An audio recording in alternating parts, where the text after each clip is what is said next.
অর্থনৈতিক ভ্রান্ত অর্থনৈতিক জাদুঘর বলা হয়েছে। কে বলেছিল? Adam Smith.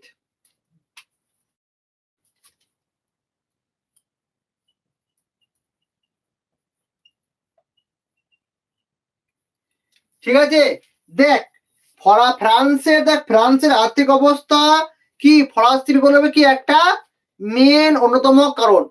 এই যে ফরাসি যে বিপ্লবটা হয়েছিল তার একমাত্র যদি মেন যদি কারণ বলে সেটা কি, ফ্রান্সের অর্থনৈতিক ব্যবস্থা। আর ফ্রান্সের অর্থনৈতিক ব্যবস্থা ছিল পুরো ত্রুটিপূর্ণ ছিল, একেবারে ত্রুটিপূর্ণ ছিল। ফ্রান্সের রাজা বা সরকার যাই বল না কেন, তারা কি করতো, জিনিসপত্রের দামটা কি হেভি লেভেলে কি বাড়িয়ে দিয়েছিল। বুঝতে পারছিস? মানে যে সমস্ত জিনিসগুলো তারা কি পার ডে নেবে তার দাম কি তারা আকাশ ছোঁয়া করে দিয়েছিল, প্রচুর দামটা বাড়িয়ে ফেলেছিল সরকার। এবং কি রাজা কি, তো রাজা বিলাস ভাবে কি করতো, জীবনযাপন করতো, টাকা পয়সা গুলো কি করতো পুরো মানে কি দরকার নেই তাও খরচা করে ফেলতো।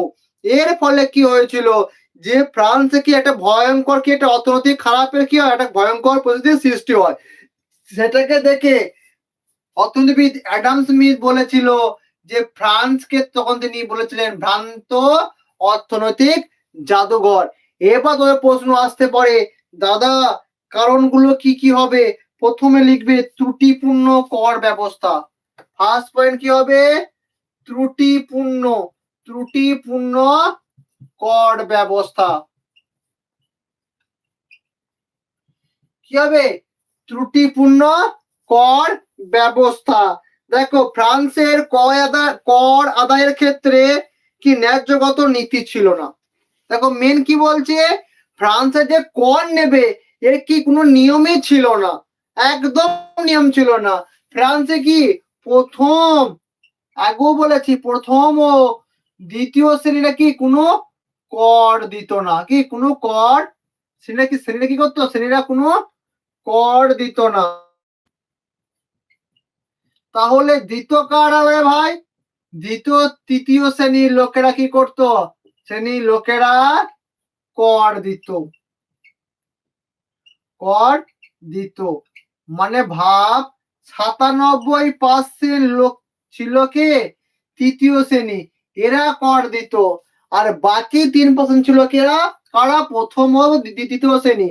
এরা কি করতো, জমি জায়গা ভাগ এরা নিত, সরকারের যত সুবিধা কারা এরা গ্রহণ করত, আর কর দিত কারা, এই তৃতীয় শ্রেণীর লোকরা। তাহলে তো ভাই দেশ কি হবে, পুরো ফোগলা হয়ে যাবে। ঠিক আছে, দেশ পুরো কি যাবে, ফোগলা হয়ে যাবে, একবার কি দেশ শেষ হয়ে যাবে।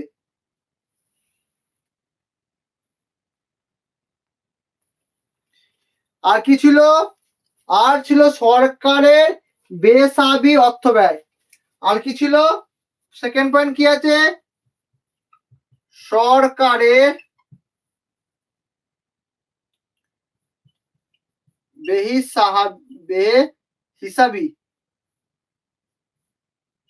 বেহিসাবি অর্থ ব্যয়।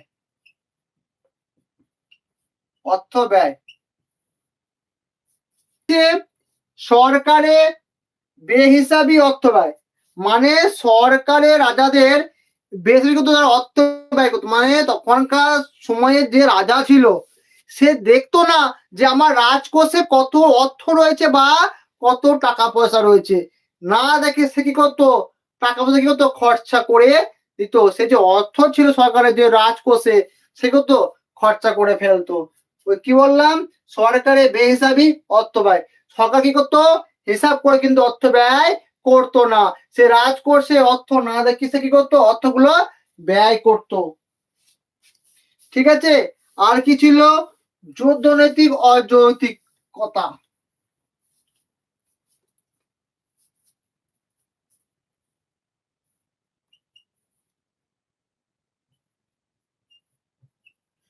যুদ্ধনীতির অযৌক্তিক।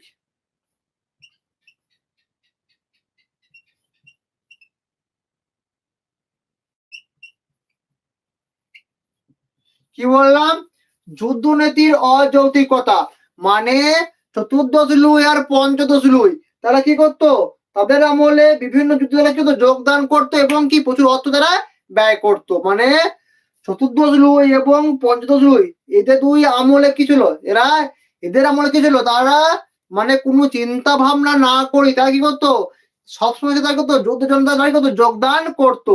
এর ফলে কি হতো রে ভাই, যে তারা কি প্রচুর অর্থ ব্যয় করতো। আর কি হলো, রাজকোট সংকট।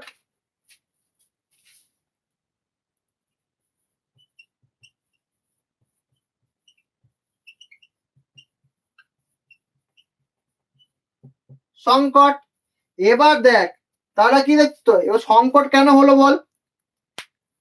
এরা কি রাজা বিলাসবহুলভাবে কি জীবন যাপন করছে, ফার্স্ট কথা। কর, 3 নম্বর শ্রেণী কর দিচ্ছে, আর একজনে কি কর দিচ্ছে না। আর কি সরকার মানে কি, মানে রাজা কি করতো, মানে কোনো হিসাব, টাকা যে আমি খরচা করছে একটা হিসাব থাকা দরকার, কোনো হিসাবই রাখছে না। এবং কোনো নীতি, কোনো যুক্তিই নেই। ধর অন্য অন্য দুই দেশের সঙ্গে যুদ্ধ হচ্ছে, আর এই কথা তার বলতে না আমি তোমাদেরকে সাপোর্ট করবো, আমি তোমার সঙ্গে কি করব, সাথ দিচ্ছি, মানে কোনো যুক্তি ছাড়াই তারা যে কোনো কি হতো দেশের তারা কি করতো যুদ্ধ করতে শুরু করে দিত। এর ফলে কি হতো, অর্থ ব্যয় হতো, শেষ পর্যন্ত দেখা গেল রাজকোষ কি পুরো শূন্য হয়ে গেছে। তখন কি হলো, একটা সংকট দেখা দিল। তারপর তার তখন কি করতে লাগলো রাজ্যে, তখন সম্রাট বা রাজা কি করতে লাগলো, করটা কি আরো বাড়াতে শুরু করলো, কি রাজকোষটাকে পূর্ণ করার জন্য। তখন কি করলো, তখন এই নিম্ন শ্রেণীর লোকেরা পুরো ফরাসি বিপ্লব শুরু করে দিয়েছিল। এটাই হলো কি, এই জন্য কি অ্যাডাম স্মিথ ফ্রান্সকে ভ্রান্ত অর্থনৈতিক জাদুঘর বলেছে। বুঝতে পারলি? বুঝতে